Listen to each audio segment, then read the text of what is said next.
Donc en direct du C20 Place des Fêtes, le cours des princesses de la Géoula, on va attaquer. Aujourd'hui, on a déjà fait la semaine dernière et la semaine d'avant sur Pessah. On a expliqué des choses merveilleuses. Alpi, Mashiach, Chassidut, Chabad, le Seder. Et là, on va voir comment ça se passe au niveau du Seder. Donc la Matzah Shmura, elles sont faites, c'est quoi ces matzot? Elles sont surveillées. Elles sont faites avec l'intention de la fête de Pessah, avec du blé surveillé depuis la moisson. On a surveillé que le blé n'entre pas en contact avec de l'eau. Elle a été surveillée. Surveiller, ça veut dire garder. Shomer. Shmura, ça vient du mot garder. Masla, protéger, garder. Qu'il n'y ait pas de l'eau. Donc on a quelque chose de véritablement le mieux du mieux pour la fête. Et on avait donné un exemple la semaine dernière d'un enseignement, d'une histoire merveilleuse du Rabbi. Qu'une fois, il y a un homme riche, immensément riche, aux États-Unis, qui est passé devant le Rabbi et qui a proposé au Rabbi de lui faire un immense cadeau. Il a dit: Rabbi, je voudrais vous faire un grand cadeau pour vous remercier pour tout ce que vous faites. Et il lui a dit: voilà, je voudrais vous offrir un nouveau building dans un endroit où vous n'en avez pas. Sous-entendu, dites-moi quelle ville, je vous achète un building. Alors le Rabbi lui a dit: puisque vous voulez faire un tellement beau cadeau, ce serait bien de distribuer la Matzah Shmura au plus grand nombre. Monsieur lui a dit: mais attendez, Rabbi, un building. Il y a des synagogues, il y a des mikvaot, il y a des salles, il y a tout. Le Rabbi lui a répété: puisque vous voulez faire un tellement beau cadeau, il serait bien de donner de la possibilité au plus grand nombre de recevoir de la Matzah Shmura pour Pessah. Voilà ce qu'il a dit. Donc on voit l'importance de la Matzah Shmura. Quand on donne une petite boîte, il y en a, il a dit: j'ai un petit bout de la galette, ils m'ont dit, du Rabbi que j'ai reçu. Sa vie, elle a été changée, il a été sauvé peut-être. Le premier jour qu'on en mange, c'est pour la Emouna, et le deuxième jour, c'est pour la guérison. Donc on a à la fois le pain de la Emouna et la guérison le deuxième jour. Et le Rabbi, il explique qu'en vérité, si on arrive à avoir la Emouna totale en Dieu, alors on ne sera même pas malade. Donc il n'y aura pas besoin de guérison. Il n'y aura pas besoin d'être malade pour être guéri. On sera guéri parce qu'on a la foi en Dieu totalement. Et en plus de ça, la Matzah Shmura, ça donne la possibilité à n'importe quel juif, d'accord, de reconnaître son papa, c'est-à-dire Hachem. C'est surtout ça. Donc le Rabbi, dans cette mission exceptionnelle qu'il fait faire à tous ces chaliards, c'est pour ça qu'il y a des chaliards du Rabbi qui font des sédarim dans des pays très loin, où ils ont des fois 1000 invités. En Afrique. En Côte d'Ivoire, 1000 invités, 200, 300, des sédarim, ils sont 500, 770. Je dis: mais comment ils font? Tout ça pour leur donner de la Matzah Shmura, qui passe bien sûr un Pessar, Kacher et Saméar. Dans la joie, ils sont accueillis, on ne leur demande pas pourquoi tu es habillé comme ça, pourquoi tu as 7 boucles d'oreilles, une dans le nez, une dans l'oreille, une là-haut. Rien. Baruch haba, sois le bienvenu, mon frère. Et installe-toi pour Pessar. Incroyable. Et grâce à ça, le Rabbi, il leur donne la matzah. Grâce au Rabbi, ils ont cette matzah. Eux, ils ont mangé. Ils disent: bon, voilà, on a fait un bon Pessah. Ils sont émerveillés. Mais ils ne savent pas que là, ça y est. Ils ont connecté avec Hachem. Ils reconnaissent Hachem. Pourquoi? Vous n'étiez pas là la semaine dernière parce qu'on a expliqué. La Torah dit qu'un enfant, un bébé, là, elle est plus grande. Un tout petit bébé, il faut attendre un certain temps pour qu'il reconnaisse son papa et sa maman. Tant qu'il boit du lait, il ne peut pas dire papa, maman. C'est-à-dire, même s'il le dit, ça va être un réflexe, mais il ne les reconnaît pas. Quand c'est qu'il appelle papa et maman, il la reconnaît, c'est quand il y a du blé qu'il commence à manger. Donc quand on donne la Matzah Shmura, qui est faite avec du blé surveillé, il reconnaît Abba. Il reconnaît Hachem qui nous a libérés d'Égypte. C'est extraordinaire ou pas? Lechaim. C'était pour commencer. C'est pour ça que le Birkat, c'est très important. Birkat Amazon, on reconnaît vraiment parce que ça vient d'Hachem. Bien sûr. Ah oui. Exactement. On reconnaît, on le remercie à lui. Il y a tout ça sur la table et on est bien conscient que ça vient de Dieu. Non, chacun on a participé, Baruch Hachem. Mais ça vient d'Hachem. dans le monde entier, tout ce qu'il y a sur la table, ceux qui ont été cueillir dans la terre les cacahuètes, ceux qui ont été cueillir le blé pour en faire des gâteaux, ceux qui ont été cueillir des trucs pour faire le chocolat, et la chouchouka, les poivrons, tout ça, toute cette main-d'œuvre dans le monde, et la pluie qui est tombée. Et nous, la Emouna en Hachem, alors même qu'il y a tout ça, on a Emouna en Hachem qu'on va voir ça, on est quand en train de faire une bracha sur tel ou tel aliment ou boisson, on est en train d'élever tous ceux qui ont participé de loin ou de près au fait qu'il y a des cacahuètes sur la table. Ça veut dire qu'ils ne se rendent pas compte, le monde. Un juif, il élève tout le monde entier. Pourquoi? Parce qu'il y a le minéral, il y a le végétal, il y a l'animal, et il y a l'humain. Et il y a le juif, en vérité. C'est au-dessus de l'humain. Baruch Hashem, le Ari Akadosh, il nous a enseigné ça. Non, mais, c'est pas... Non, on explique les 4 programmes. Donc, le minéral... Oui, au-dessus, c'est marqué dans la tour, mais au-dessus, pas pour être au-dessus. Au-dessus, pour élever tout le monde. Pour éclairer tout le monde. On a besoin, regardez, là, au-dessus, les lampes, elles sont au-dessus de nous. Elles ne sont pas, orgueilleuses. Elles sont là pour nous éclairer, pour qu'on serve Hachem. Nous, on est là pour éclairer le monde. Ne pas avec d'orgueil, avec une humilité. Bien sûr, les éclairer pour qu'ils voient clair. Qu'est-ce qu'il faut faire? Comment il faut faire? Sur la Torah, les peuples juifs, le monde ne tiendrait pas. Exactement. Mais attention. Mais ce qu'il y a d'extraordinaire, c'est que les non-juifs, ils ont une partie de la Torah, qui sont les 7 lois de Noé. Et d'après, comme le Rav Gisbour, il a enseigné, d'après des avis dans la Torah, je crois qu'il y en a plusieurs.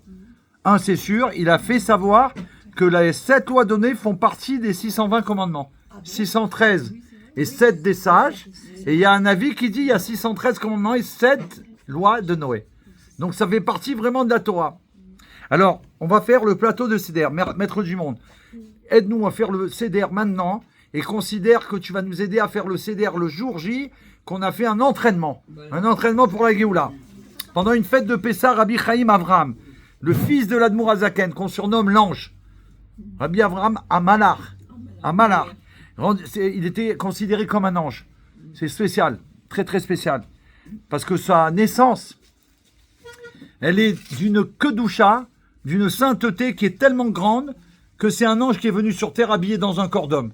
C'était le fils. Et il a ordonné l'Admour Azaken, le Maguid Mezrit, c'est le fils du Maguid, pardon. Le fils du Maguid, il avait demandé.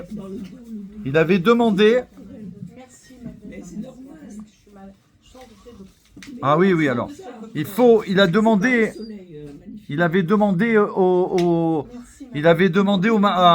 à son fils, il avait proposé à l'Admour Azaken d'étudier avec son fils.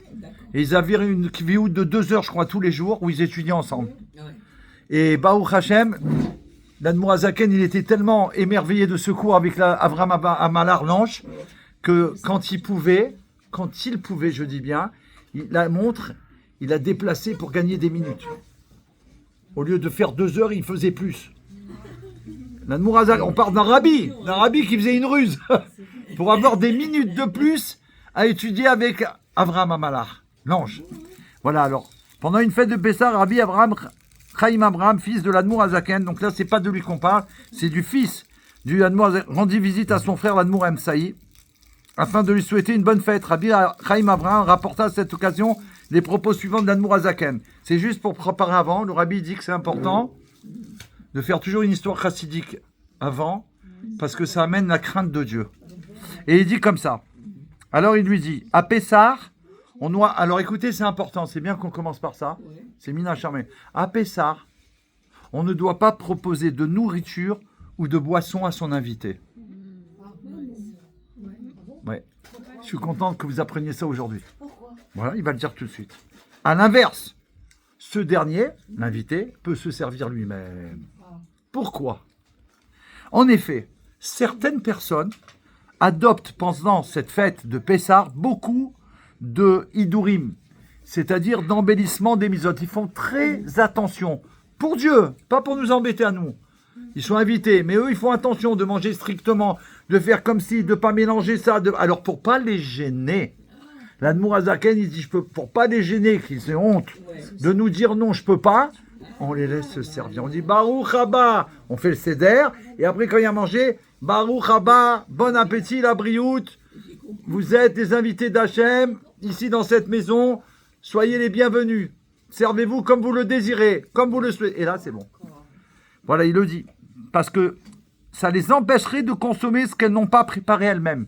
Il y en a qui font tout, ils mangent que ce qu'ils ont préparé eux pour Pessah. Donc on ne peut pas les mettre en galère.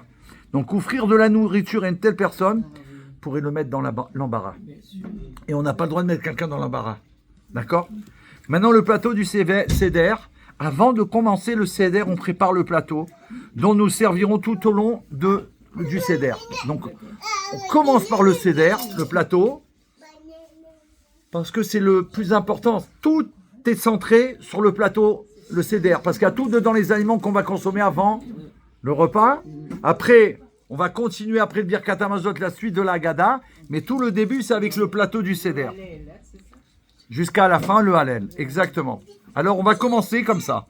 D'abord, on va prendre 3 matzot qui sont séparés par une serviette, très simplement, ou un apron, et un apron qui recouvre l'ensemble. Voilà, je donne un exemple. Est-ce que je peux avoir... ça y est. Ah, voilà. Je vais vous montrer. Voilà, on imagine qu'on a... Très simple.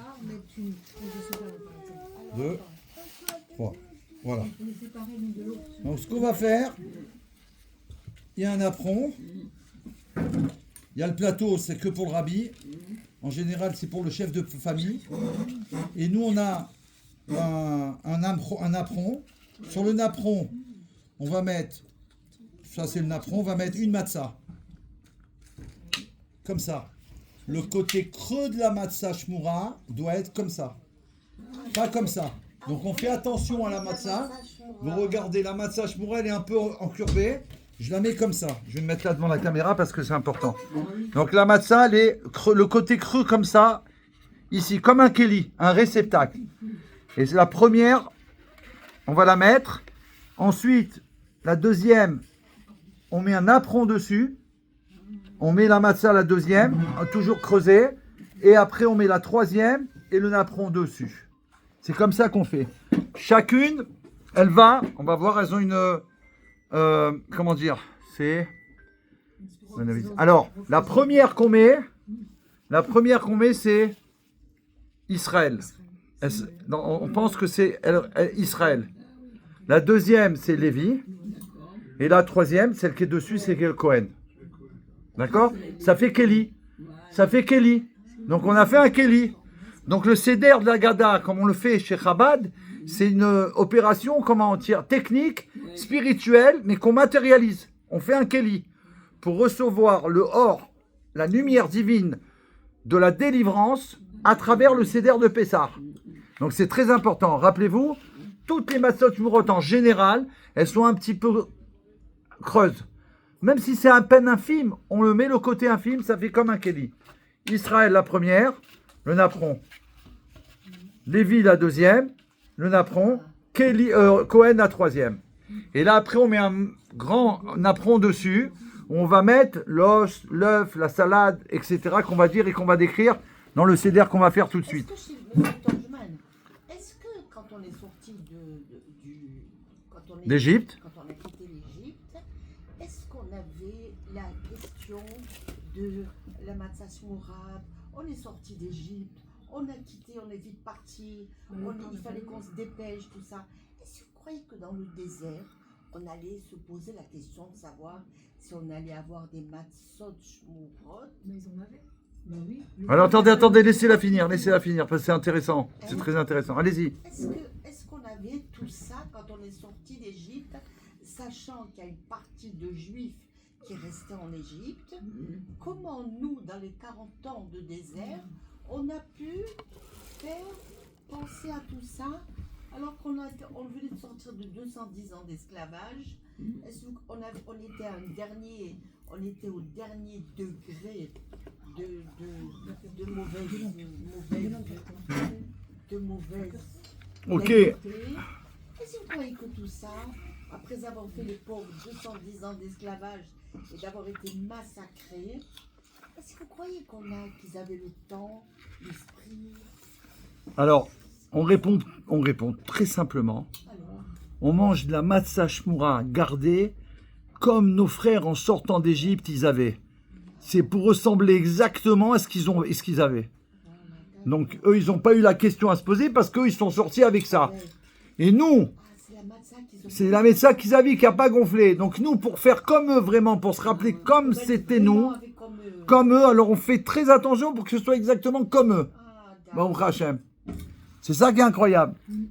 Alors, après, selon le rite Arizal, on va mettre sur le plateau l'œuf dur.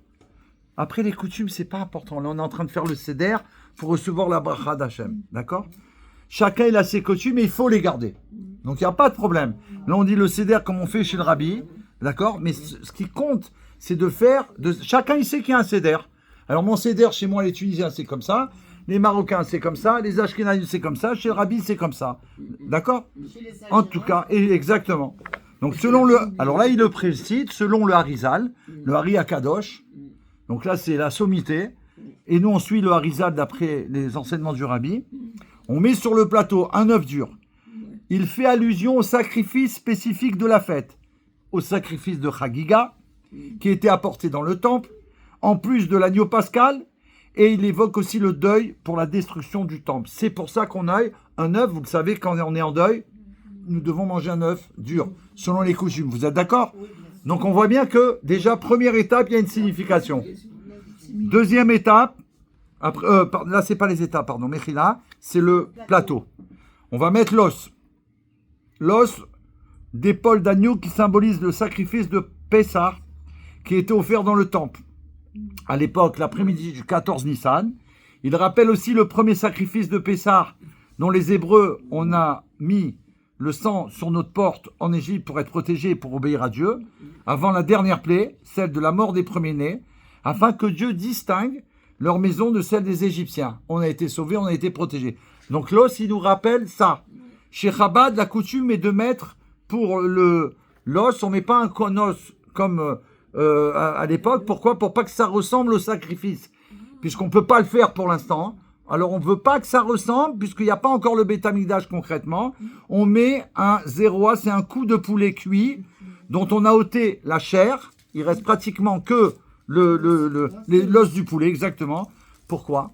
Pour que ceci, afin d'éviter la moindre ressemblance avec le sacrifice de Pessah. Il ne faut pas qu'on croie que c'est le sacrifice de Pessah, puisqu'on ne peut pas pour l'instant. Ensuite, donc là, l'os, c'est à droite l'œuf, à gauche l'os, au milieu, vous voyez comme un triangle là, un petit triangle, au milieu, on va mettre le karpas. Alors le karpas, c'est un légume, c'est ou un oignon cru, ou une pomme de terre cuite, ou du céleri, ou des feuilles de persil, ou la laitue, pas la laitue parce qu'elle est très... la romaine, exactement. Celle-là, on va la manger après le kidouche, pour marquer la différence entre cette nuit et les autres nuits. La différence, c'est que là, on va sortir d'Égypte. Les 4 lettres hébraïques du mot karpas, quand on l'écrit en hébreu, elles sont lues à rebours. Elles indiquent, quand on les lit à l'envers, à rebours, 600 000 juifs furent contraints d'effectuer un travail épuisant. Voilà ce que ça veut dire le karpas. Ça nous rappelle les difficultés terribles qui nous ont soumis pendant 210 ans, comme vous avez dit. Les séfaradim prennent surtout du céleri. Et chez Chabad, la coutume est de prendre pour le karpas un oignon cru ou une pomme de terre cuite. En général, on prend un oignon cru, qu'on va manger un tout petit bout, qu'on va tremper. Ouais, mais un petit bout. Un tout petit bout qu'on mange dans le... C'est pour se rappeler. Justement, c'est amer, c'est pour se rappeler ce qu'ils nous ont fait. Maror, donc ça c'est, on a dit, l'œuf, l'os, le coup de poulet, et là le karpas. Ensuite, en dessous l'œuf, on va mettre à droite les herbes amères. Elles vont nous rappeler les amères souffrances des enfants d'Israël en Égypte. C'est les Ashkenazim et les Chabad. La coutume est de prendre du réfort râpé et de la romaine ou des endives. Non, le réfort, c'est comme un légume, c'est marron, très gros. Non, comme une racine, pardon. Ça ressemble à une racine.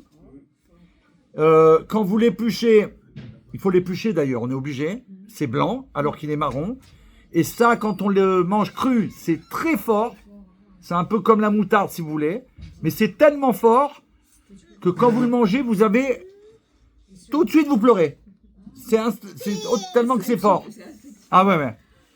Et là, c'est pour nous rappeler l'amertume terrible. Ça veut dire, dès qu'on le met dans la bouche, c'est waouh, ça coule tout seul. Et les Sfaradim prennent de la romaine. Voilà. Et les endives. C'est ce qu'il dit, romaine et des endives. Ensuite, on a le chachoset. C'est un mélange de fruits pilés. Alors, c'est bien parce que le chachoset, c'est des fruits pilés. Ils le vendent, mais nous on le fait, c'est bien parce que c'est des petites choses. C'est mieux de faire à Pessar les choses qu'on peut faire nous. C'est beaucoup mieux, puis après ça nous donne des souvenirs. Je faisais ça avec ma grand-mère, je faisais ça avec ma mère. Et voyez, le chachoset nous rappelle le mortier qu'utilisaient les enfants d'Israël pour fabriquer les briques en Égypte. Nous le confectionnons avec des fruits hachés et nous le mettons un peu avec du vin au moment, ça va être c'est des fruits hachés comme ça. C'est les Ashkenazim et Chabad, on utilise un mélange de pommes, poires, noix hachées, délayées avec un peu de vin. Et en général, chez Chabad, ce chachoset, on le met et on va le mélanger au vin qu'au moment du seder, un petit peu avant, juste le toucher, si on peut dire,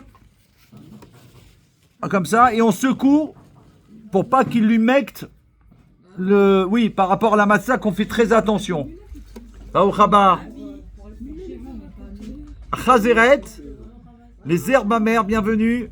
Les herbes amères utilisées pour ce qu'on appelle le sandwich. Bien sûr, un sandwich kasher et pessar avec de la matzah. Chez les Ashkenazim et les Chabad, on utilise du réfort haché. Là, le réfort qu'on aura mis dans le seder, dans un petit ramequin, on va s'en servir là. Il est haché. En général, on en met, quand on fait le seder, la salade qu'on met, pas le carpas, le maror, la salade qu'on met dedans, mais le réfort, on le prépare de gens. Le rabbi, parce que moi j'ai la gada du rabbi, d'accord? Le rabbi il le prend, il le fait en boule, il fait comme une boule. En même temps, il presse pour pas qu'il y ait de l'eau. Il le met en boule, il le met dans la salade, Maouchaba. Il la plie, Maouchaba. Il la plie et il la met déjà sur le plateau. Il faut que tout soit prêt pour quand on va faire le Pessa. On ne peut pas faire ça, attends, donne-moi ça. On ne peut pas trop rester.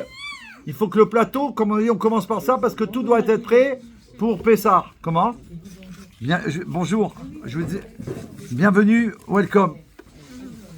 Maouchaba. Attendez, je vais pousser ça. Voilà. Donc, et après, chacun des convives doit posséder son propre verre de vin, ou pour ceux qui ne peuvent pas, du jus de raisin. Mais chez Chabad, on fait très attention de consommer du vin. Pour les 4 coupes, c'est le mieux. Et aujourd'hui, grâce à Dieu, il existe des bouteilles de vin avec très peu d'alcool. Très peu d'alcool, pas comme avant où il y avait du 9, 10, 12, 13 degrés. Il y a des bouteilles avec 5 degrés. Donc ouais, il y en a plein grâce à Dieu. Donc on peut faire un seder comme il faut boire du vin, parce que c'est mieux de boire du vin pendant, je parle le seder de Pessah. Je parle pas pour la table. Alors, ok, on peut pas mélanger, sauf si on est malade. Chez Chabad, on fait très attention. Ça veut pas dire que c'est interdit. Si quelqu'un il peut pas et qu'il va pas boire les 4 coupes, non, il faut qu'il les boive les 4 coupes. Mais on fait attention, si on peut, de boire le vin. Si on peut pas, alors on mélangera, il n'y a pas de problème. Mais l'idéal, c'est de faire avec du vin où il y a très peu d'alcool. Voilà. Maintenant, le seder, il peut commencer. Donc on va expliquer les 15 étapes. Il y a 15 étapes et en même temps, de là, on apprend. Là, il y a 15 étapes, mais avant, il y avait quelque chose à faire, c'est le plateau. Donc on voit que dans chaque chose... On fait pas. Oui. Non, on parle pas de ça. Ça, on a dit les coutumes. On parle pas des coutumes. Chacun, il fait ses coutumes. Au moment, oui, il n'y a pas de problème. Il n'y a pas de problème. On parle pas de ça. On parle des étapes. Voilà, là, par exemple, là, on a fait le plateau. Chez ceux qui font Etmol, alors c'est le moment de le faire. On fait Etmol. Il n'y a pas de problème. Je parle, bien sûr. Bien sûr. Non, il n'y a pas de problème. J'ai pas dit qu'on fait pas. Non, mais c'est pas important. Ça veut dire, ce qui est important, c'est que chacun, il fait ses coutumes. Là, je parle des 15 étapes et de la préparation aux 15 étapes qu'on vient de voir. Donc, Le seder, il commence avec le kidouche sur un verre de vin ou de jus de raisin.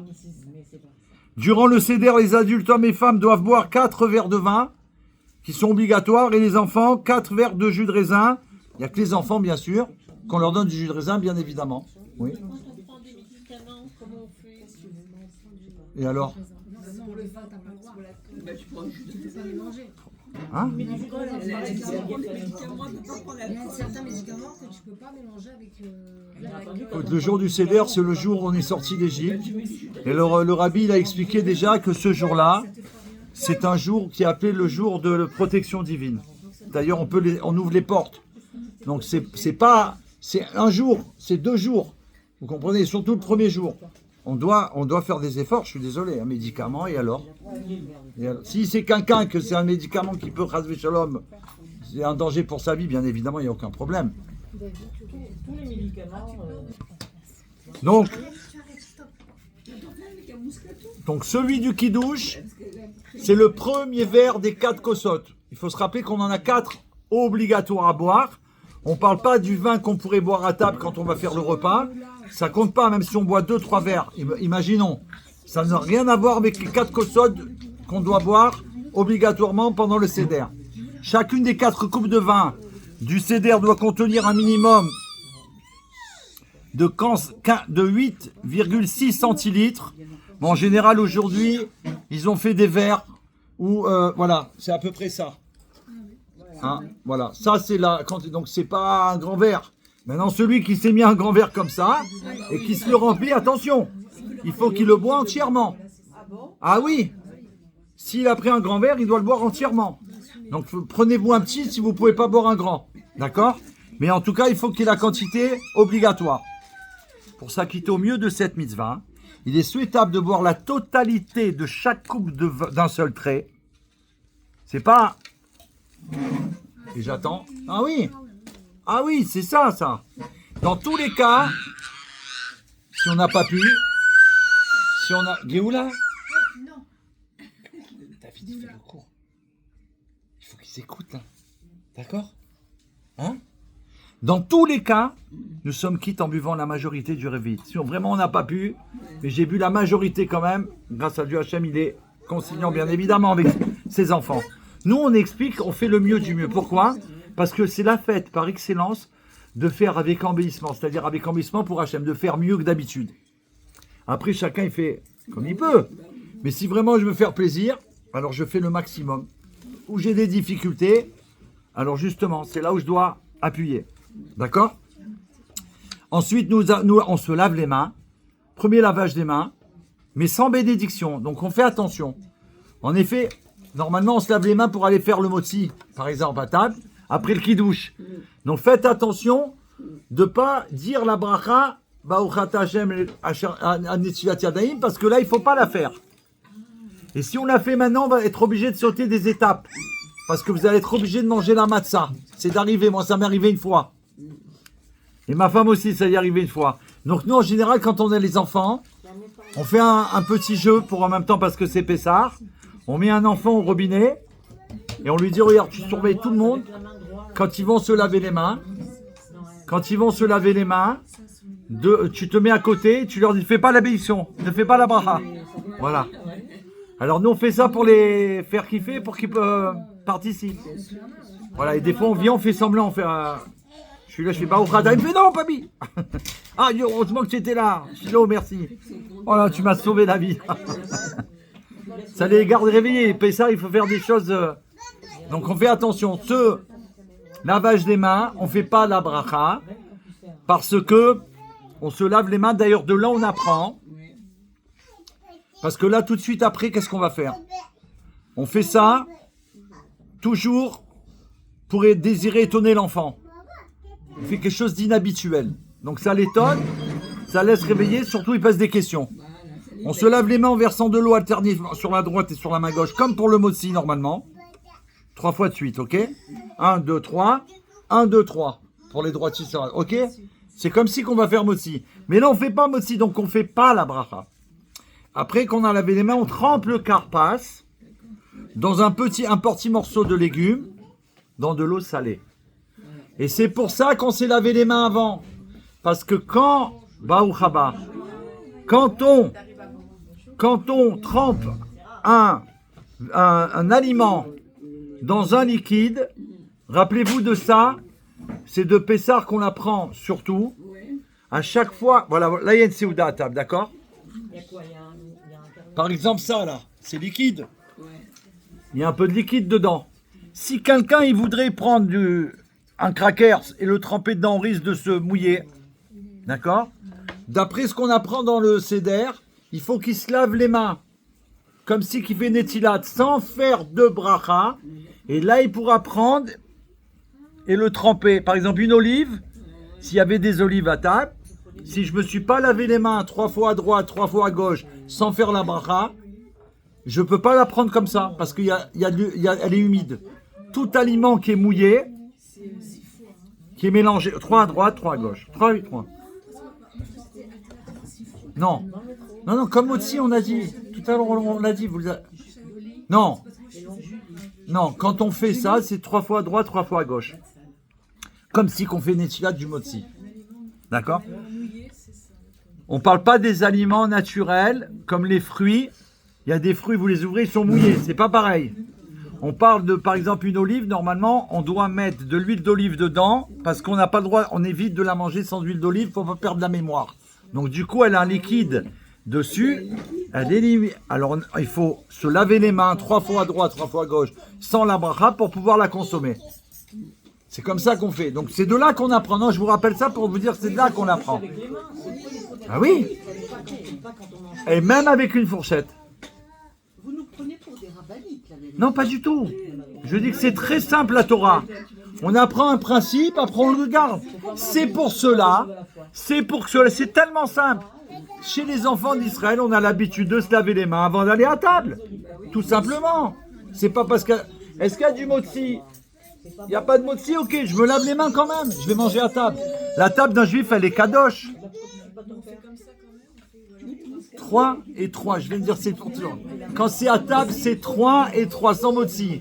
Sans motzi, ouais. C'est que le matin que c'est ça pour qu'on sorte des toilettes. Voilà. Voilà. Donc on a bien fait de parler de ça au moins, grâce à Dieu. On apprend toujours. Donc on se lave les mains. C'est pour ça quand on prépare Mamut Seouda, souvent quand vous venez, je vous dis, merci, je sais que, s'il vous plaît, lavez-vous les mains au Kéli. Et vous lavez les mains au Kéli, comme ça vous pouvez toucher à tout, ouvrir les trucs, on est prêt. Tout est impeccable. D'accord? Alors, après qu'on a mangé le carpas, on prend de l'eau, on le trempe dans de l'eau salée. Comme les Hébreux ils avaient l'habitude de manger les légumes, on le faisait en souvenir des nombreuses larmes. Ça, c'est pour les larmes salées qu'on a fait couler pendant 210 ans. Quand on était esclave en Égypte, ça a été terrible. Il faut prendre moins d'un kazaït. Une petite quantité pour pas avoir à faire boréné fachot après. Parce que ça ferait une interruption. C'est pas bon, on est dans une agada. Donc c'est à peine un petit bout qu'on trempe dans l'eau salée, on fait la bracha boré peri adama, on le mange et c'est tout. Il n'y a pas de... Heureusement que c'est, par exemple, nous on prend de l'oignon, c'est pas très agréable de manger de l'oignon. On va pas prendre un morceau comme ça en général. En tout cas, il faut prendre moins de 30 cm3, ça veut dire moins d'un kazaïd, pardon. Avant de manger, on récite la bénédiction, Adama. Et il faut garder à l'esprit, s'il vous plaît, on peut faire la Haggadah pour les gens qui l'écoutent. Il y a des étapes. J'ai mon coach là. Mais oui, mais le coach, il faut lui dire. Qui coach avant ou après? Donc, attendez. Oui, mais après. Avant de manger, on récite la bracha sur Adama, sur l'oignon. Et il faut garder à l'esprit, quand on fait cette bénédiction, qu'on se rend quitte, avant de faire la bracha, on doit penser à se rendre quitte sur le maror, c'est-à-dire les herbes amères qu'on va manger après. Parce que quand on va les manger, on ne va pas refaire la bracha. C'est pour ça qu'on a dit il y a des étapes. Mais c'est des étapes, c'est pas 1, 2, 3, 4, 5, 6, 7, 8, 9, 10, 15. C'est chaque étape. C'est fini là, il est en train de finir. Pas du tout. C'est ça le seder. La vie du juif, c'est un seder. Si on ne fait pas un seder, C'est pour se souvenir. c'est ça. C'est exactement ça. Mais ça te met tout en ordre. Après, tu manges pas n'importe comment. Et comment tu éduques tes enfants? Tu as un seder dans la vie. Sinon, ils viennent, ils se jettent sur la table, ils font n'importe quoi. C'est quoi? Au contraire.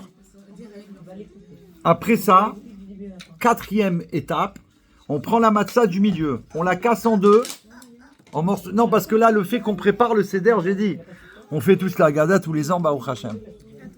Et que Dieu fasse qu'on le fasse jusqu'à la Géoula Mitzvah Shlema. Avec le Melech HaMashiach, ça va être autre chose. Mais ça nous permet de montrer à Dieu qu'on prépare Pessah vraiment. C'est pas simplement j'arrive le soir de Pessah, j'ai rien préparé ou pas grand chose, je m'installe et après j'apprends des choses. Oh, si j'avais su, ah, si je savais que c'était tellement important, ah, si je savais que je recevais toutes les brachot, ah, si je savais que ça. Mais pourquoi si tu savais ça? Mais on te l'a dit, viens au Seder, ça fait 3 semaines qu'on prépare le Seder. C'est pourquoi? Pour montrer à Dieu. C'est comme pour la délivrance.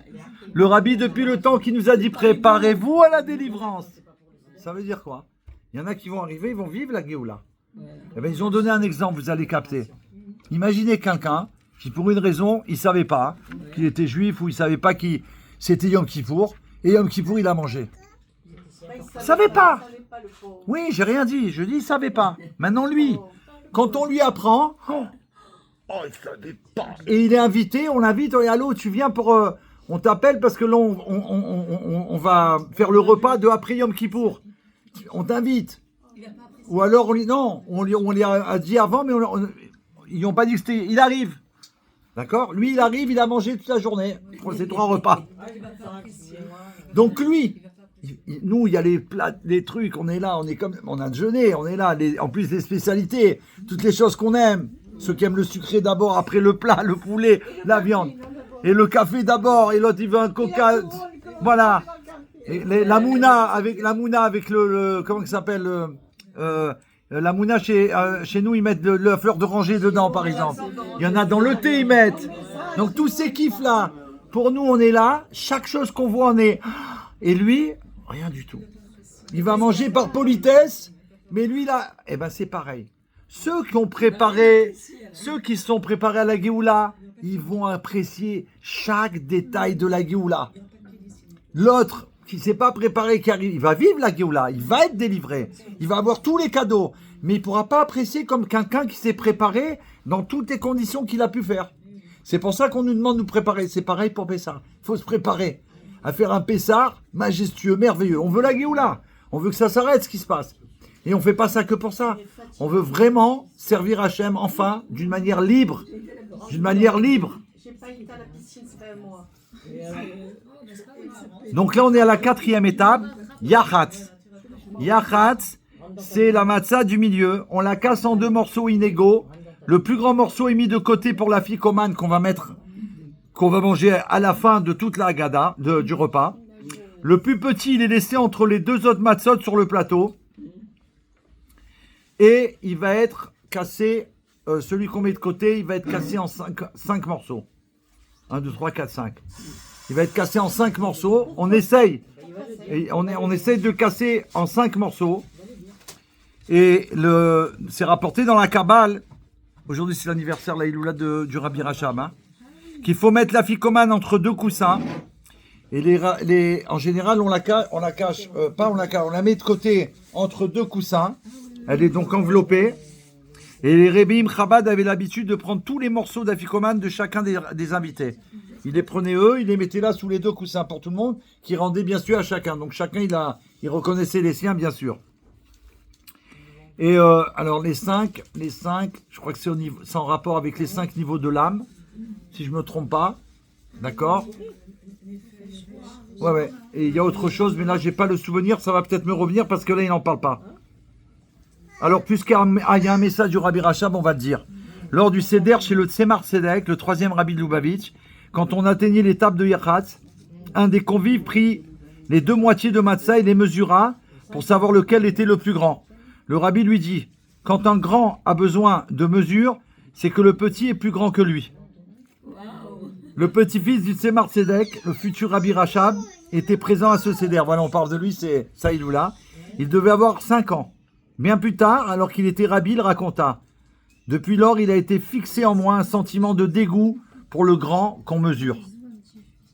Voilà, depuis ce Seder qu'il a fait, qu'il a entendu ça d'un rabbi, c'est fini. Tout ce qui est grand, je mesure. J'ai un building de 770 étages. J'ai 800 milliards de dollars. J'ai toutes les mesures de grand. Il n'en veut pas. La matzah du milieu, elle correspond à Yitzhak. À Yitzhak Avinu. Et de fait, toutes les lettres de Yachat se retrouvent dans son nom. Yachat, il y a les lettres de Yitzhak. L'afikoman, en revanche, correspond à la bonté d'Avraham. Il signifie donner la manne. Afikoman, donner la manne. Et permet la satisfaction des besoins. À l'image d'Abraham qui distribuait à tous de la nourriture avec largesse. Il donnait pas un petit bout de gâteau aux invités. Tout ça pour leur enseigner. Il faut remercier Hachem. Il ne savait pas qui c'était, de qui tu nous parles. D'accord? Mais il donnait le meilleur, en largesse, en quantité, et vas-y. C'est le premier qui a fait son monde, alors qu'il était seul au monde. Seul contre tous. C'est pour nous apprendre à nous en dire, ils sont dans nos milliards. Abraham, il était seul. Il n'a pas eu peur. Alors on peut, nous on est ses enfants. Yitzhak représente la rigueur, l'élévation qu'il faut savoir introduire dans un réceptacle. C'est pour ça qu'on casse la matzah du milieu. Donc on la casse dedans, comme ça on fait. On essaye de faire 2 morceaux, d'accord? Et on laisse le plus petit morceau à l'intérieur. Et le reste, qu'on va casser en 5 morceaux, inégaux bien sûr, de toute façon on ne pourra pas les mettre en... Et on va les mettre de côté, d'accord? Donc l'afikoman en revanche, c'est la plus grande partie de la matzah qu'on sort. Elle correspond à Avraham Avinu, ça correspond à la manne qui donne, ok? Et à tout, donc c'est important, ça correspond à tous les besoins qu'on va avoir pour toute l'année. Yitzhak représente la rigueur pour introduire la lumière divine dans un réceptacle, toute cette élévation, et on casse la matzah afin de briser la rigueur d'Yitzhak. La coutume Chabad est de la couper en 5 morceaux, voilà, on y arrive. Je savais qu'il y avait, c'était obligé, car il y a 5 formes de rigueur divine, voilà. Il faut donc les adoucir par la bonté d'Abraham.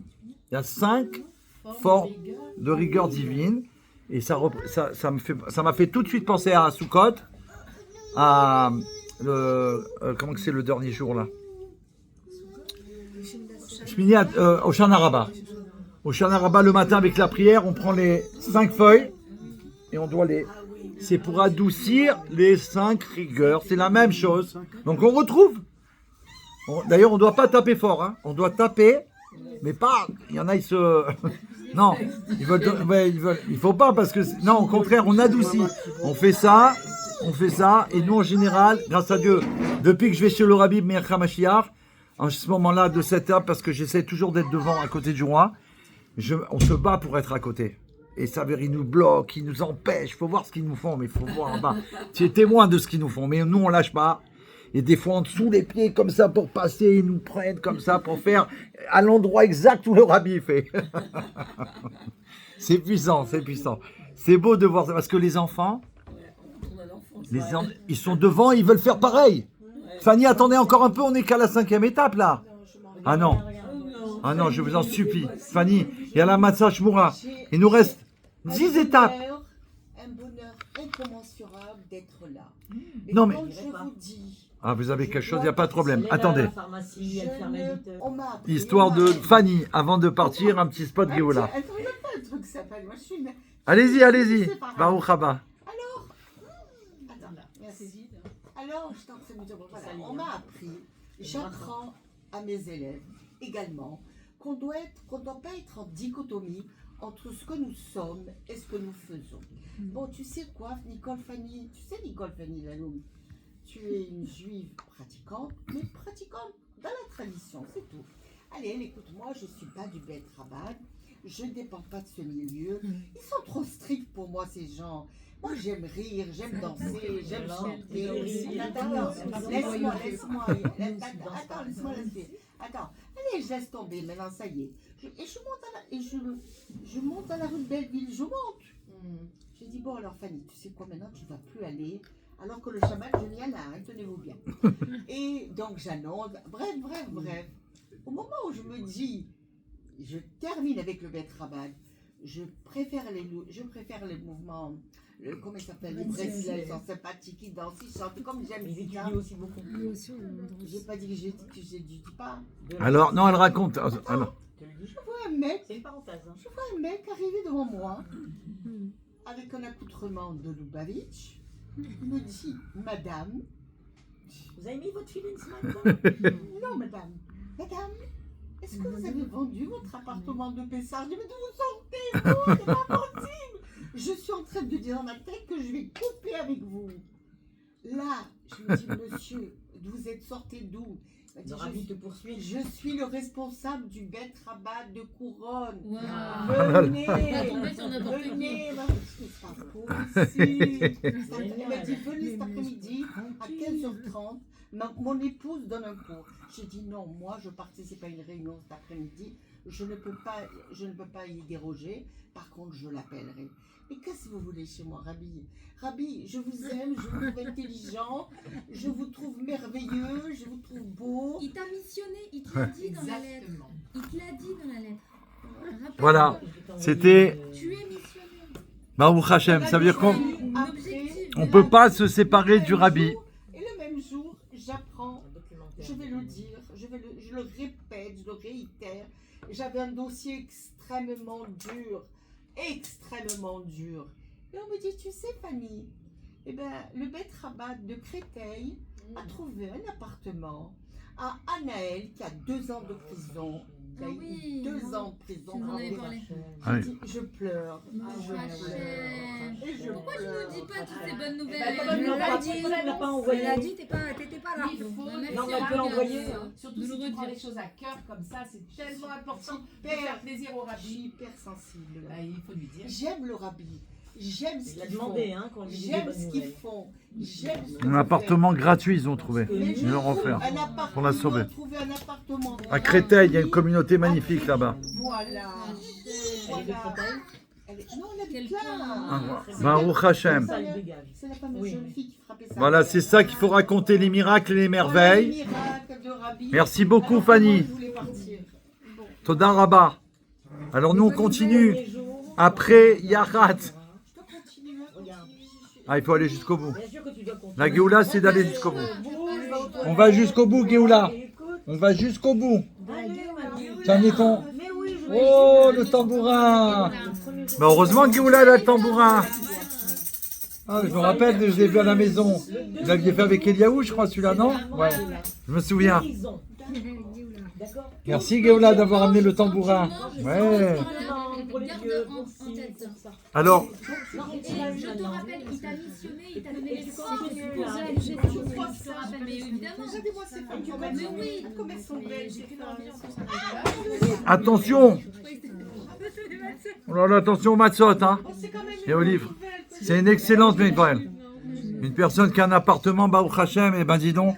Et c'était avec sursis, je crois, c'était, hein, parce que Dieu en préserve. En tout cas,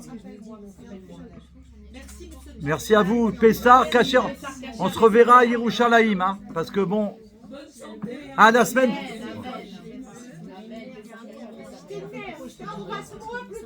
Ma guide, on continue. Juste Esther, il y a un grand concert la semaine prochaine extraordinaire avec les Bati Chabad du 94 qui se sont unis. Un instant. Extraordinaire, hein, quelque chose d'unique. Et si jamais c'est mardi soir, donc je crois que ça. Non, il y a toutes des affiches, mais il faut prendre ça en ligne. Il y a Abraham Fried, il y a les 2 chanteurs là qui sont. J'arrive pas là, s'il vous plaît. Je dis ça parce que si jamais Fanny elle part, Madame Esther, il y a un concert exceptionnel la semaine prochaine. Donc vous débrouillez, il faut prendre des places. On se retrouvera là-bas certainement. C'est pas grave, Rungis ou là, c'est exceptionnel. Ben, il faut trouver quelqu'un avec une voiture, c'est pas loin de Créteil d'ailleurs. Le Maguide. Il y a, vous savez les deux qui chantent là, Zouka et Shmuel. Ah, ils sont sur Facebook tous les jours là. Non. 2 Américains, mais exceptionnel, c'est hors norme. Alors le Maguide, 5e étape, un instant. Je vais tourner parce qu'en fait, c'est le dernier cours avant Ouais, le soir. ouais, mais on va le dire après. Parce que je voudrais finir parce que là on a un peu d'avance, quoi. Pour pas dire le contraire. Nous lisons la Gada Magid en commentant. Maintenant, on commence à lire la Gada. On sait comment que c'est important. Même si on est seul, on doit lire la Gada. Donc, je voudrais que si c'est possible, qu'on se reste concentré pour qu'on puisse faire profiter le cours aux gens qui ne soient pas trop longs. Parce que quand après ils voient que c'est trop long, ils disent, je peux pas. Voilà. Nous lisons la Gada. On la commente. Il écrit dans celle-ci, Zé, celui qui commente largement la sortie d'Égypte est digne d'éloge. Le sens de cette phrase est le suivant. Celui qui multiplie les explications de la sortie d'Égypte enrichira le Zé, c'est-à-dire l'élément de sainteté, de Gdusha, de sainteté qu'il porte en lui. Plus on raconte et on détaille, et plus on s'enrichit nous-mêmes. Au premier CDR, on peut cependant pas trop nous attarder sur les commentateurs de la Haggadah parce que on doit manger la ficomane avant le milieu de la nuit, donc là il y a une obligation. Par contre, nous pouvons commenter longuement la Haggadah le deuxième soir. Surtout le deuxième soir, on va toute la nuit jusqu'au matin. Ensuite, on récite la bénédiction sur le fruit de la vigne, Boré Peri Agafen. On boit la deuxième coupe de vin en étant accoudés, sauf les femmes, c'est les hommes qui s'accoudent, pas les femmes. Les séfaradim n'ont pas l'habitude de dire la bénédiction à ce moment. Et on se rappelle que le mot kos, le verre, a pour valeur numérique 86 comme le mot ateva, la nature. Donc il convient donc d'aider l'élévation de la foi naturelle, d'en pénétrer son existence au point de transcender l'ordre naturel. C'est-à-dire tout le Seder de Pessah, qui est technique, il a une résonance spirituelle très puissante. C'est que des kélim qu'on a. Les matzot, c'est 3 kélis. C'est Lévi, c'est Israël, Lévi, Cohen. Après, on a le Kos. Le Kos, c'est Teva, 86. C'est Dieu qui s'habille dans la nature du monde. C'est que pour prendre toutes les formes, parce qu'on va être libéré, à ce moment-là de Pessah, d'une nouvelle couche d'exil qu'on avait encore en nous, qu'on n'arrivait pas à se séparer. D'accord ? 6e étape, Rorsa. On se lave les mains comme précédemment, mais là on va dire la bénédiction à Netilat Yadayim avant de manger la matzah. Donc là on fait la normale, on va se préparer à manger la matzah. Attention, c'est là le moment le plus important de manger cette matzah qui va nous amener la foi. Donc il faut manger le maximum pendant le temps qu'on a, Bezrat Hashem. Donc 7e étape, Motzi. On prend les matzot dans la main, tels qu'on sont disposés, et nous récitons la bénédiction sur les matzot, à Motzi, les Chemina Haaretz. Après, on va poser la 3e massa. C'est en général le papa qui fait ça, ou le mari, ou les grands, les garçons, ils font ça. Et après, on va distribuer à la femme, aux enfants, etc. On va poser la 3e massa. On fait la bénédiction sur celle du dessus et celle qui est cassée au milieu. La 2e bracha à la chidat matzah. On mange pas avant. On a dit à Motzi, on mange pas encore. Après, on fait tomber la 3e matzah parce que normalement, on les tient entre les mains. Dans les plateaux, on les tient comme ça, les chabad. On a les 3 matzot, on les tient avec les doigts et on va lâcher la 3e pour faire la chidat matzah. Il nous reste celle du milieu et celle au-dessus. D'accord ? Et celle qui est cassée. Ok. On fait la chidat. On doit après. Alors là, quand on fait la bracha, la chidat matzah, on doit penser à nous rendre quitte aussi pour le korer, le sandwich qu'on va manger après. On va pas refaire la bracha.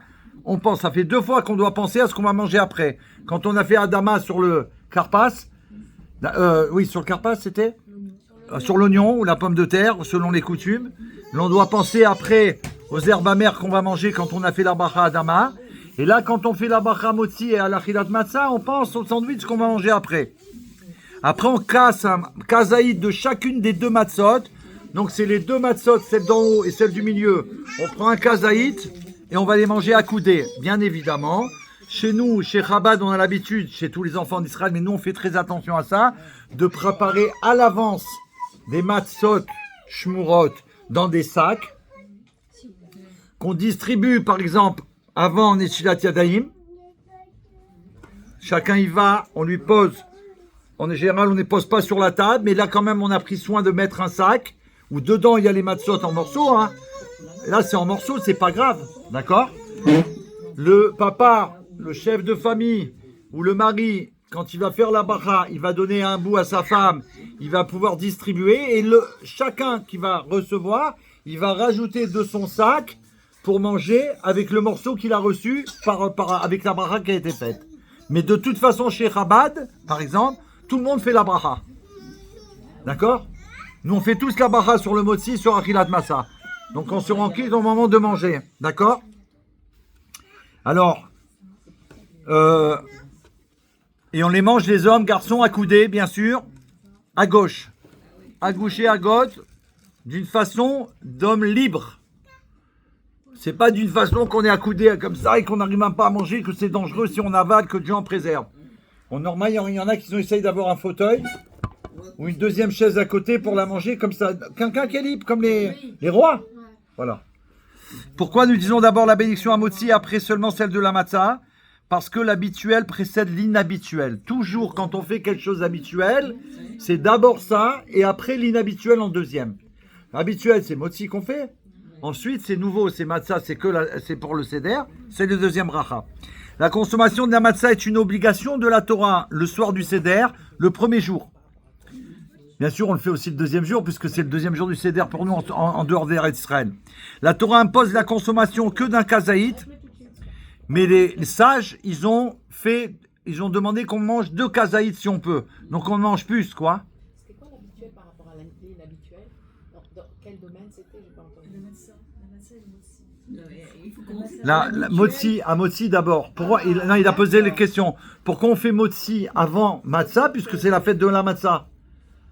Alors il dit parce que on commence toujours par ce qui est habituel, et ce qui est inhabituel, c'est après qu'on le fait. C'est le din en fait. Voilà. Concrètement, un kazaït de matzah correspond à 13 grammes de matzah, ce qui est équivalent à un cinquième. C'est à peu près, moi je me rappelle que c'est à peu près une moitié de matzah shmura. Et il y en a qui ont l'habitude, avant le seder, dans la journée on a le temps, d'en prendre une par exemple, et de peser. On a une spéciale pour Pessah, un pèse, et comme ça à peu près on voit que ça, on sait que ça on est sûr d'avoir un peu plus. Surtout pas moins. Un peu plus, oui. D'accord? Donc, une grande matzah, c'est 2 kazaït. Il l'a dit, le Rav Zerbib. Hein? Le Rav Zerbib, il a fait un cours lundi soir. Il a dit vraiment, ça correspond. Il a refait un calcul, il multiplié là. Il a dit pratiquement le quart d'une matzah. Voilà. C'est tout, pas plus. Hein. Oui, oui, oui. Exact, le quart. Hein. Alors, il y a, comme on doit manger 2 kazaït chez Chabad, par exemple, on fait attention à ça. Donc, on se prend une moitié. On sait que ça correspond à la quantité. Et ça, la mâcher bien, on a un certain minutage, et c'est là où on prend toute la force de recevoir la Emouna en nous pour toute l'année. Et là, on doit avoir une Emouna totale en Hachem. Là, il n'y a pas de... Il est préférable. On peut revenir sur le fait que les deux obligations qui émanent de la Torah, et c'est ce qu'il a répété, donc le Rav Zerbib, c'est vraiment de manger de la matzah et Le Maguid, c'est de raconter la Haggadah. C'est des choses qui viennent de la Torah. Après, tout le reste, ça vient des rabbins. Bien sûr. Donc c'est pour ça que j'ai dit, dès qu'on arrive à la matzah, je dis attention, là c'est le moment le plus important. Et Maguid, c'est toute l'histoire, donc on traverse toutes les... Voilà. On traverse toute... On a fait un saut. On a fait un saut. Un vrai saut en Géoula direct. Ils ont fait une calipette. Après la destruction du Hamas, on a fait un saut géolatique. Alors, ensuite, il est préférable que le second kazaï de Motzi Matzah ait la même mesure. En cas de difficulté, il est possible d'utiliser la mesure de kazaï des Rabbanan, c'est-à-dire un peu moins. Parce qu'il y a une possibilité de prendre moins de kazaï. Bon, on ne va pas rentrer dans les détails. On a dit que si on peut manger 2 kazaïs, c'est le mieux. Cette année, je pense qu'on peut faire des efforts par rapport à ce qui s'est passé Voilà, qu'on veut faire quelque chose de plus pour nos frères, pour obtenir la Géoula. Il faut manger les 2 kazaïs de matzah en moins de 4 minutes. Il y a plusieurs avis là-dessus, mais en étant accoudé, pour ceux qui sont accoudés, les garçons, sur le côté gauche. Si on a des difficultés, il suffit de manger chaque kazaït dans ce même laps de temps. Si on ne peut pas, alors un kazaït en 4 minutes et un autre kazaït en 4 minutes. Mais le mieux, c'est si on peut, les 2 en 4 minutes, environ. La matzah ne doit pas être trempée dans le sel afin de souligner sa valeur. Aucun autre goût ne doit être combiné au sien. D'accord ? Ça veut dire que, par exemple, on ne prend pas le sel et on fait ça sur la matzah. On fait jamais ça. Non. Non, mais sur... Même le pain, on fait jamais ça. Oui, d'accord, mais le pain, le pain, quand on le trempe, ça se colle au pain. D'accord? Mais comme la matzah, si on fait ça, ça se colle pas, on pourrait penser qu'il faut en mettre dessus, vous voyez? Non, on met pas parce qu'il faut avoir le goût que de la matzah. Le Zohar, il appelle la matzah l'aliment de la foi. Mais pour autant, celui qui est animé par la foi n'est pas dispensé d'en consommer. Même quelqu'un qui a la foi en Dieu, il peut pas dire, moi je vais pas en manger, il faut en voir toujours plus, bien sûr. Et alors le Admour Azaken, qui soit béni, nous a fait savoir que c'est de lui qu'on tient ça, que le premier soir, la matzah, c'est la nourriture de la Emouna, de la foi, et celle du second soir, de la réfoua, de la guérison. Quand la guérison, elle conduit à la foi, lorsqu'on remercie Dieu d'être guéri, on a néanmoins été malade. Mais quand la foi conduit à la guérison, il n'y a eu a priori pas de maladie. C'est ce qu'on a dit tout à l'heure. Mais c'est de Admour Azaken que j'ai appris ça. C'est grâce à la foi qu'on a Hachem, on ne sera pas malade. Donc du coup, la deuxième, c'est la guérison parce qu'on n'aura pas besoin de tomber malade pour être guéri. 9 étapes, maror. On prend un kazaïd de maror, on le trempe dans le chachoset, qu'on élimine aussitôt du maror. Ça veut dire on le trempe à peine, mais on l'élimine. Il ne faut pas que ça reste collé pour qu'il n'y ait pas d'humidité, d'accord? Et que le goût n'en soit pas altéré, parce qu'il faut que ce soit amer. Puis nous récitons la bracha al-achilat maror, et ça on le mange pas en étant accoudé pour les messieurs. Et ça depuis la destruction du temple et la disparition du sacrifice de Pessah, ce qu'on appelle le maror, les herbes amères, c'est devenu une institution de nos sages. Nous pouvons donc, en cas de besoin, nous contenter d'en consommer un kazaïd de 19 grammes. C'est pour ça qu'elle a rappelé ça, au nom du Rav Zerbib. D'accord? Il y a deux choses importantes qu'il ne faut pas louper, qu'il faut faire vraiment de best of the best, c'est la matzah. Si on peut les deux kazaïd, d'accord? Ou au moins un, obligatoirement un peu plus. Et d'écouter la Gada. Et le deuxième soir, de ne pas dire je suis fatigué, je suis tombé KO. On est tous fatigués alors. Mais là, c'est une mitzvah de la Torah. Plus on raconte et on fait l'éloge de Dieu, de tous les miracles qu'il a fait pour nous. Moi, je sais que plusieurs années, j'ai pris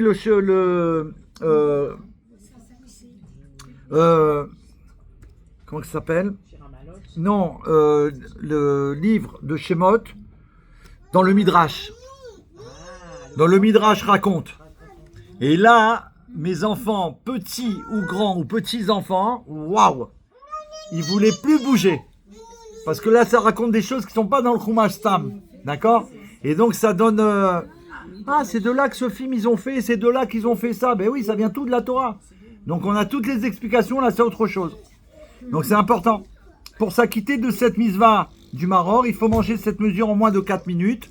Donc, c'est le même programme que pour la matzah. Alors, pourquoi on mange des herbes amères? Pour nous souvenir des moments amers passés en Égypte. Une question peut donc être posée. Après avoir consommé la matzah, qui est l'aliment de la liberté, pourquoi faut-il encore prendre du maror? Des légumes amers? Vous avez compris la question? Attends, on mange ça pour la liberté, maintenant tu nous replonges dans l'exil? La réponse à cette question est double. À l'heure actuelle, il reste encore nécessaire de transformer la matière du monde. Le mal n'est pas encore totalement détruit, et on en a la preuve aujourd'hui. La servitude et l'amertume restent possibles. Par ailleurs, selon la chassidoute, après la délivrance complète, lorsque je supprimerai l'esprit d'impureté de la terre, comme c'est rapporté dans le prophète Zacharia, nous consommerons encore le maror après la matzah, car il évoque la miséricorde. Et c'est en le mangeant que nous révélons la pitié infinie de Dieu. Donc c'est très important. Grâce à ça, Hachem, c'est comme si on l'implore et il révèle sa pitié pour nous et sa miséricorde. Il nous envoie tout ça. Baruch Hachem. 10e étape, le korer. On arrive à la fin. C'est le sandwich. On prend la 3e matzah. Là, c'est la 3e qu'on avait lâchée. Rappelez-vous. On prend cette matzah avec un kazaïd de chazeret. On le trempe dans le chachoset. Et on le joint, le tout. Et là, on va lire la partie Amaken, Asa, Hillel. Puis on mange le tout ensemble. Écoutez, il n'y a pas de bracha puisqu'on a fait celle tout à l'heure avant. Et on avait dit qu'on serait en quitte pour le maintenant. Alors, comme il y a de la matzah, on s'accoude. C'est ce qu'a fait Hillel à l'époque du Beth Amikdash. Il combinait la viande du sacrifice de Pessah et la matzah et le maror. C'est ce qu'on a dedans. Et les manger ensemble, comme il est dit, le mangeront avec de la matzah et des herbes amères. Donc on fait pareil. Nous mangeons le sandwich. On va dire le korer, parce que sandwich, ça ne se fait pas à Pessah. Le korer en nous accoudant sur le côté gauche, en un laps de temps inférieur à 8 minutes. Donc on voit qu'on retrouve ce qu'il a dit tout à l'heure. Si en 4 minutes on n'avait pas pu les 2 kazaïtes, on peut pousser jusqu'à 8 minutes. D'accord? On le retrouve là. Donc on a 16 minutes compliquées dans le CDR. 16 minutes plus les 4 du Maroc, 16 et 4, 20 minutes. On a 20 minutes, on n'est qu'en train de mâcher. Hein. Waouh. Pourquoi manger des matzot avec des légumes amers? En consommant la matzah, on prend conscience de l'omniprésence de Dieu. Mais parfois, cela est uniquement possible quand cette matzah est accompagnée de maror, c'est-à-dire de la profonde amertume qu'inspire le sentiment d'être éloigné de Dieu. Une telle amertume suscite la compassion de Dieu. Elle permet à celui qui lutte pour conserver la conscience de la présence divine d'obtenir son aide. Vous avez remarqué que la Chassidoute, elle nous enseigne toujours, plus on est out, et plus on se rapproche de Dieu et qu'il se rapproche de nous, il nous donne tout. C'est là où plus on est chaos, c'est-à-dire qu'on reconnaît qu'on n'existe pas, qu'on n'est rien, que voilà, tout ce qu'on a fait, ça n'a pas marché, ça n'a pas fonctionné. Et là, c'est le moment le plus grand, parce qu'Hachem, il dit, voilà, mon fils, c'est là où il me reconnaît véritablement, il reconnaît que moi qui peut lui rendre aide, qui lui donne la vie, qui lui donne tout, et il nous donne tout. Ah oui, c'est exactement. 11e étape, et là, il va avoir les grandes retrouvailles, si Dieu veut. Amen, amen, amen, amen. Nous prenons le repas. Amen. On prend le repas, on a coutume de le commencer. Là, ça s'arrête là. À la 11e étape. Ça fait partie du Seder. Ça veut dire que manger, même tu dis, attends, je peux plus, j'ai plus faim. Non. Ça fait partie du Seder, la 11e étape. Tu manges ce que tu peux, mais tu manges. On a la coutume de commencer les 2 soirs en consommant l'œuf qu'il y avait sur la table, qu'on a enlevé après. On doit le consommer, c'est la première chose qu'on mange au repas, c'est l'œuf qui est sur le plateau. On le trempe dans l'eau salée. Alors on le trempe dans l'eau salée afin de commémorer le sacrifice de Chagiga qui est offert dans le Beth Amikdash. Si, les 2 soirs. Non, il a dit la première chose qu'on mange au repas. Quand on l'avait sur le plateau, l'œuf, on ne l'a pas mangé. Il fallait que ce soit sur le plateau. Après, quand on fait le repas, on va pousser notre plateau. Là, on nous apporte le repas de fête. La première chose qu'on mange, c'est l'œuf. On le trempe dans l'eau salée, en rapport avec la commémoration du sacrifice Chagiga. Pendant ce repas, on l'a dit la semaine dernière, mais on le redit, c'est important, il est important de rajouter un plat pour commémorer le festin que Esther elle a fait à cette date.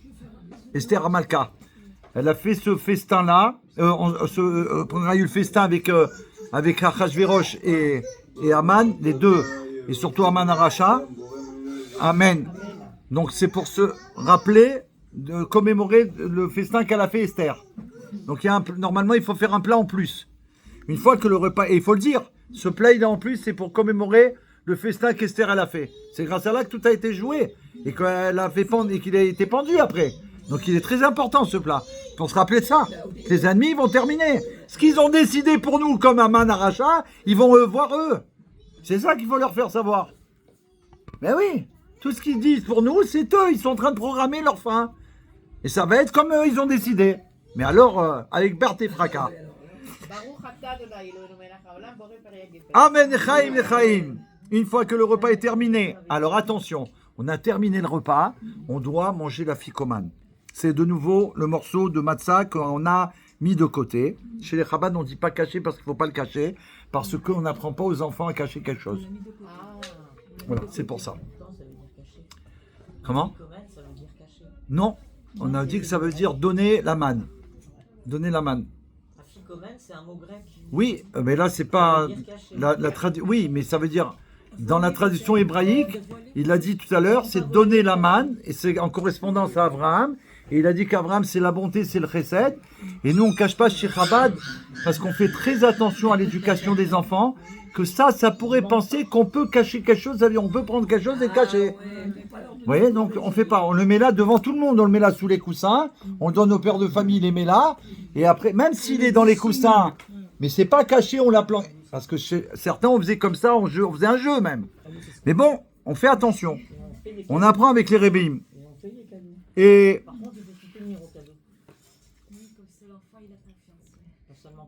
alors après, on mange la ficomane. Il rappelle le sacrifice de Pessah qu'on a mangé, nos ancêtres ont mangé. en Égypte. On pourrait dire qu'on a mangé là-bas. Nous, on peut dire, quand on fait le Seder de la Gala, qu'on a mangé là-bas. Nous, cette génération, on est les seuls qui pouvons dire qu'on a mangé là-bas. Parce qu'on est la 7e génération. Le Harizal, il a dit qu'on est la réincarnation de celle qui était avec Moshe Rabbeinu. Donc c'est nous. C'est pas nos ancêtres, ils ont mangé. C'est nous. C'est nous qu'on était en Égypte.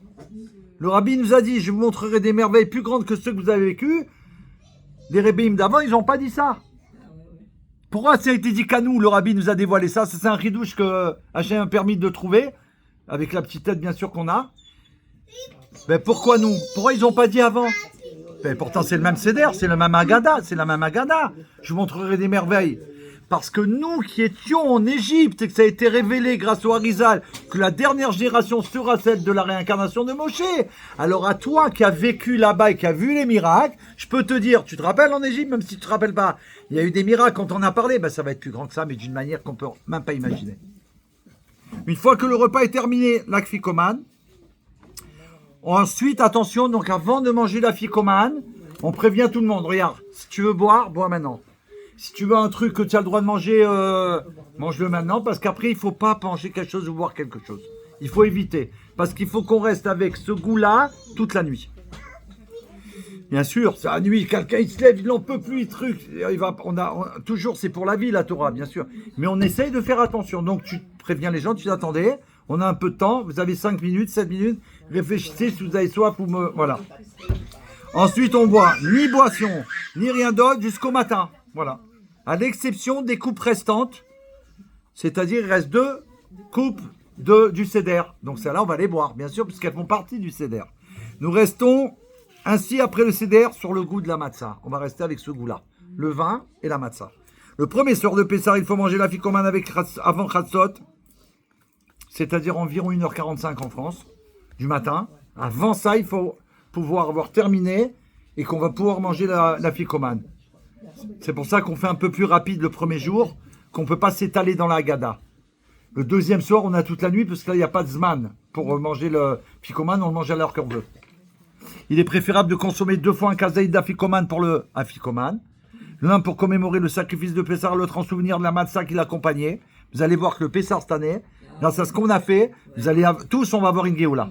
Tous, certains. Néanmoins, moi je sais à chaque fois que je l'ai fait avec en cours, ça a amené une bracha. Tous ils m'ont dit on a fait un Seder, on a fait ça, il y avait un tel, il y avait tel rave, il y avait ci. Voilà. Témoignage de Géoula. Néanmoins, si nous avons la difficulté à manger les 2 kazaït, on peut se contenter d'un kazaït en nous disant qu'il correspond au sacrifice de Pessah. On a dit cette année on fait des efforts supplémentaires, il faut y aller. C'est que 2 jours. Hein. Sinon, on va en Israël, c'est qu'un jour. Voilà, si vraiment ça vous embête. Nous mangeons la fikoman. Ouais, ça dépend. Il faut demander au Rav. Ça dépend. Il y a des avis où ils disent que... Ouais. Nous mangeons la fikoman accoudée en un laps de temps inférieur à 4 minutes. En araméen... Ah, voilà. Esther, il y a un mot, traduction. Traduction de afikoman en araméen, il le dit maintenant. En araméen, le mot afikoman se lit également afikou-man. Produire la subsistance. Donc vous voyez, ça ressemble à ce qu'il a dit tout à l'heure. Donner la manne. Donner la manne. Là, il dit... Non, là, c'est une autre... Oui, c'est pour ça que je vous ai dit. Vous m'avez dit une autre langue. Mais nous, on ne parle pas du grec. C'est un mot grec. D'accord, mais là, il nous parle en araméen. Et cette façon de s'installer comme ça, c'est romain.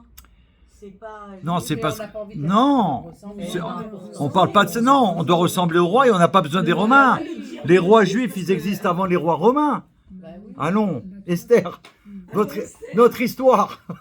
On est là avant. C'est eux qui ont copié sur nous. Et ils sont rentrés dans la galoute, là. Ils sont affalés sur les tables.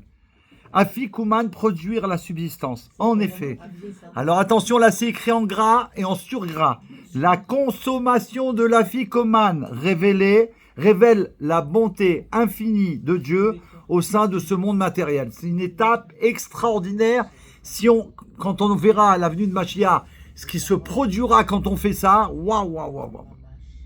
Ça amène dans le monde une miséricorde de Dieu énorme, une bonté infinie de Dieu. Mais s'ils savaient pas, ils savaient ça, les non-juifs. Mais comment? Comme la Torah dit, ils nous supplieraient de faire la Torah et les mitzvot. Ils garderaient nos maisons, ils garderaient nos yeshivot. Allez étudier s'il vous plaît. Restez là-bas 8 heures, étudiez, on s'occupe du manger, on s'occupe de ça, on s'occupe de faire les pelouses, ce que vous voulez. Restez étudier, ça amène du bien pour toute l'humanité. C'est ça. Et c'est ce qu'ils vont faire bientôt. C'est comme Laval avec Yaakov, tu restes, c'était la bénédiction.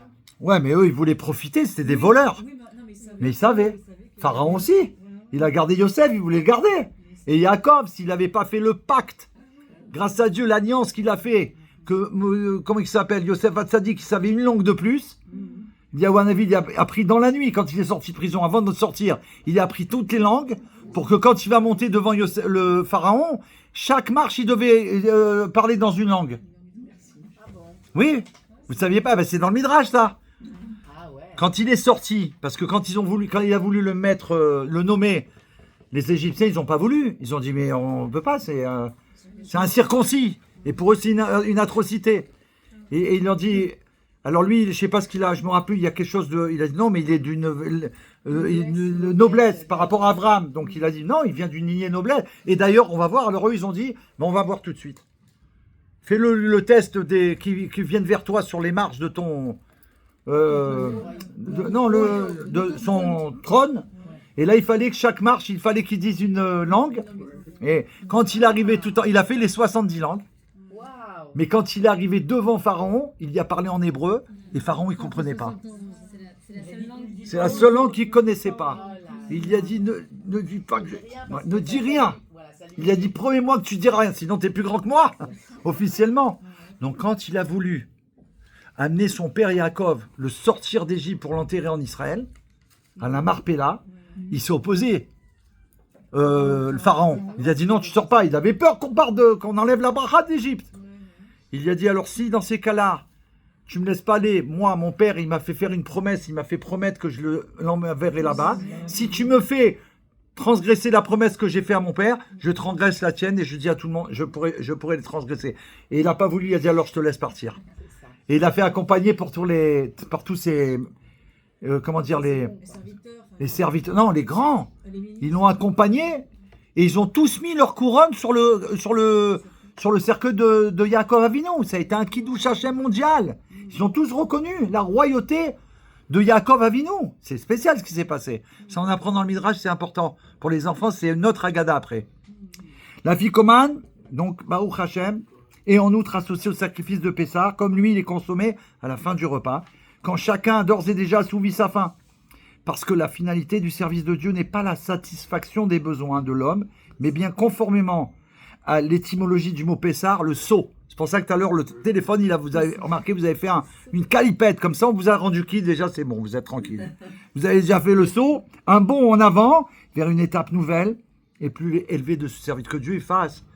Véritablement qu'on prenne tous la décision de faire un bond en avant, parce que depuis le temps que le Rabbi nous demande de faire ce bond, on doit sortir de toutes les limites, on doit véritablement voir la Géoula, c'est-à-dire savoir qu'on est capable d'étudier profondément la Torah, particulièrement les femmes, le Rabbi l'a fait savoir, particulièrement les femmes, de ne pas se contenter des cours qu'on fait ensemble. Vous savez, moi c'est ce que j'ai compris, en tout cas, pas compris, mais d'après cet enseignement du Rabbi Melech HaMashiach, ce que Hachem permet de vous transmettre, c'est surtout pour vous donner une énergie, comme un booster. Mais le Rabbi veut que vous alliez après, et vous ouvrez le livre, et vous décidez entre femmes de comprendre la chassidoute, les profondeurs de la Torah. Je vais vous donner un exemple tout de suite, mais laissez-moi juste terminer, reste 2 étapes. Faites-moi rappeler, j'ai un exemple très très important. Avec Yosef Yitzhak Périmon. Et moi je voulais rajouter contre vents et marées. Contre vents et marées. Exactement. Ça veut dire que là, on n'a pas... Les forces se développent après ça. Oui, bien sûr. Ils sont contre l'étude. C'est pour ça qu'il faut absolument ne pas se contenter. Il m'a dit, j'ai appris ça, viens, on ouvre le livre, on va voir et on étudie. Ça y est. Les femmes, ça a été accepté. Le Rav Ginsburg à Malard, il a dit, il a fait savoir que c'est la 3e révolution de la Torah, c'est les femmes. David, David. Il y a plus de 80 ans, la Shoah, d'accord? Bien avant la Shoah, à Varsovie, il y avait un séminaire de femmes. Elles sont toutes devenues rabbaniotes. Séminaire, comme aujourd'hui on dit séminaire Vetrivka, d'accord? À Varsovie, bien avant la Shoah. Ouais. On étudiait. Elles sont toutes devenues des rabbaniotes. Des rabbinites, Et elles étaient 500. des femmes de rabbin? Elles sont toutes devenues des femmes de rabbin et elles-mêmes. Des rabbinites, quoi. Oui, elles ont un niveau de... Voilà. Mais bien sûr que ça, toujours... Mais... Avant la Shoah. Oui, mais bien sûr. C'est pas, je veux dire... Non, mais... Oui, mais justement, c'est ça. Il a dévoilé que c'est maintenant, ça y est, c'est fait. C'était la troisième révolution dans la Torah. Ce qui était interdit avant, maintenant, ça y est, c'est permis. Pour les femmes. Mais elles sont aussi la 7e génération. Bah, il y a Ces 80 femmes-là. ans. Mais elles font partie aussi de la 7e génération. Ah bah, elles sont 80 ans, c'est le... 80 ans, c'est aussi avec le rabbi, hein. S'il y a 80 ans, c'est avec le rabbi, ouais. Ben oui. Alors, 13e étape, Bérard. Nous versons la 3e coupe de vin. On va dire le Birkat Amazon, l'action de grâce après le repas pour remercier Dieu. On va boire le 3e verre de vin accoudé sur le côté gauche. On va le remplir, le verre d'Eliaou Hanavi et le prophète du prophète Élie. Et en même temps, on va... Oui, après, pardon. Non, parce que juste avant, à la fin du Birkat, on va faire la bracha sur le 3e verre de vin. Et dès qu'on a fini le 3e verre, qu'on est accoudé, on remplit le 4e verre et le verre d'Eliaou Hanavi. D'accord? Et là, on va ouvrir la porte pour accueillir Eliaou Hanavi qui vient au Seder de chaque juif. Et on doit lui demander la Géoula. On doit dire Eliaou Hanavi. On veut la Géoula, on veut servir Dieu dans le temple, on veut avoir notre 3e tâche. Parce que j'ai appris encore ce matin que nous, on doit tout ce qu'on doit vouloir, c'est que pour Hachem. C'est pas que pour qu'il n'y ait plus d'otages ou ça, c'est sûr que Dieu en préserve, qu'on nous fasse plus de mal. C'est que parce que c'est sa volonté qu'on le serve dans le temple, qu'on étudie, qu'on apprenne à le connaître. Il ne doit pas y avoir de conditions. C'est que pour toi, Hachem. On doit lui montrer que nous, on veut la Géoula, pas pour nous débarrasser de nos soucis. Parce que sinon, ça veut dire que c'est pas Shalem.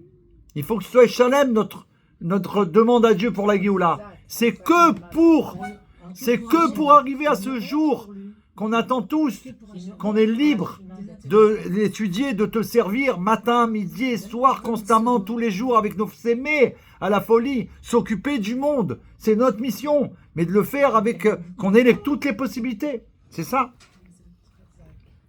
Et là, Hallel, on fait le Hallel. Ah, Géoula, elle est venue pour le Hallel. Elle est venue pour le Hallel. On récite le Hallel avec Géoula. On chante les chants, dans des louanges pour les grands miracles que Dieu a fait pour le peuple juif quand il est sorti d'Égypte. Après les chants, on va danser, hein? On va danser, Géoula? On va danser, on dit la bénédiction Boré Peri Agafen sur la 4e coupe.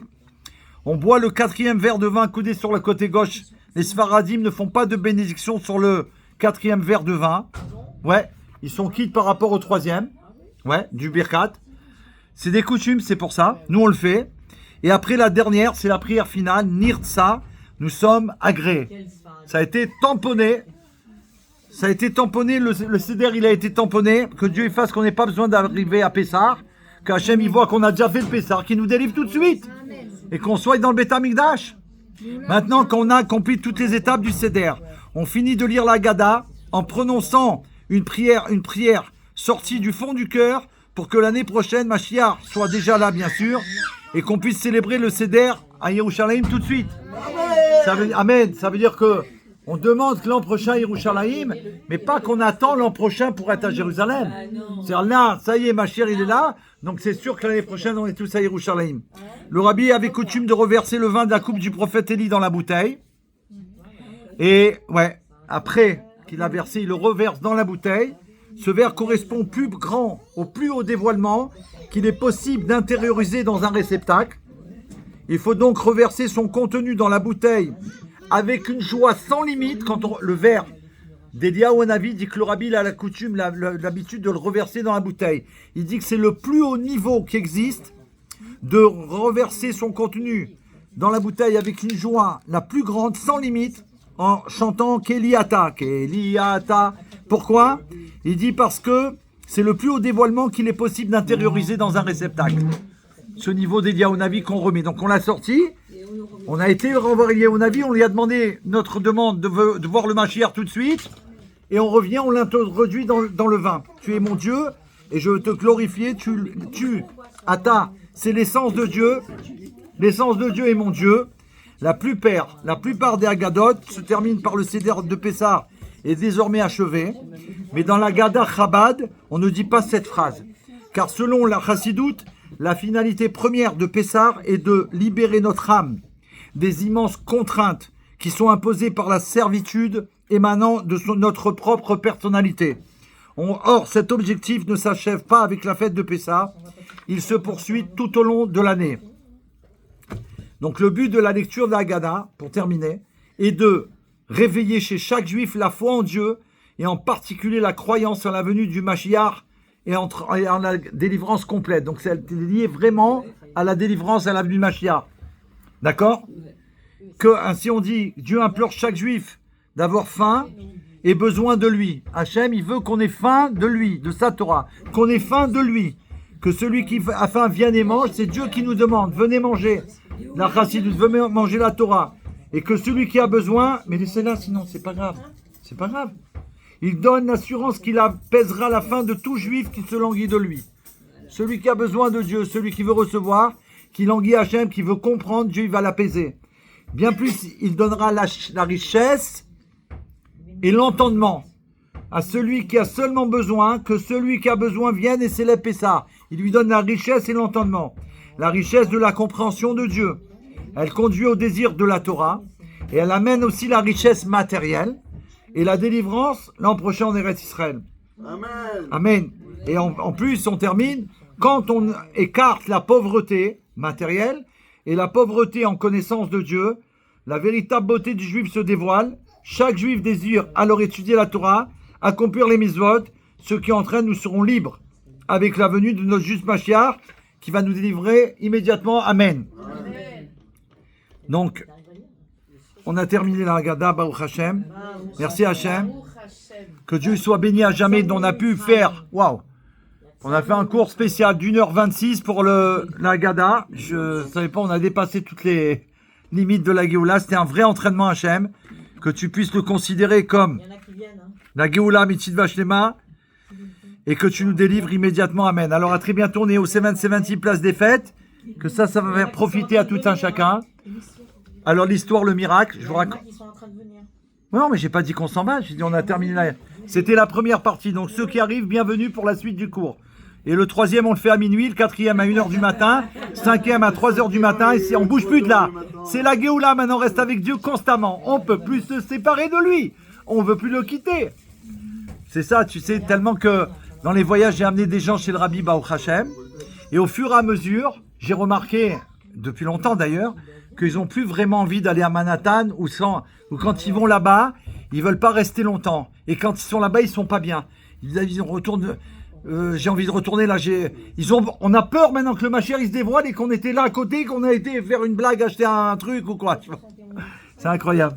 Je vais raconter un miracle incroyable. Mais je vais le faire à part. Miracle, c'est la prochaine. Now, mamash.